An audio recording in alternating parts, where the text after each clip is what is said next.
अस्सलामुअलैकुम, आप देख रहे हैं ईडीएन न्यूज और मैं हूं आयशा अब्बास। ब्रेकिंग न्यूज शामिल करते हैं। गिलगित एयरपोर्ट पर पीआईए का तैयारा हादसे का शिकार हो गया है। तैयारा रनवे से आउट हो गया। तमाम मुसाफिरों को बाहिफाजत निकाल लिया गया है, जबकि एयरपोर्ट पर इमरजेंसी नाफिज कर दी गई है।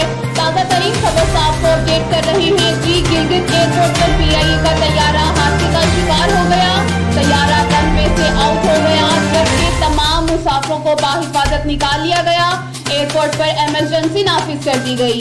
मजीद इस बारे में जानते हैं गिलगित से ईडीएन के नुमाइंदा की इस रिपोर्ट में। ईडीएन न्यूज़ की तफसीलात के मुताबिक गिलगित एयरपोर्ट में पीआईए की जहाज हादसे का शिकार। लावरपिंडी से गिलगित आने वाली परवाज लैंडिंग के दौरान टायर फट जाने की वजह से जहाज में आग लग गई। ताहम रेस्क्यू ने फौरी तौर पर मुसाफिरों को बचाने के लिए किरदार अदा किया। नुमाइंदा ईडीएन न्यूज़ महाबट।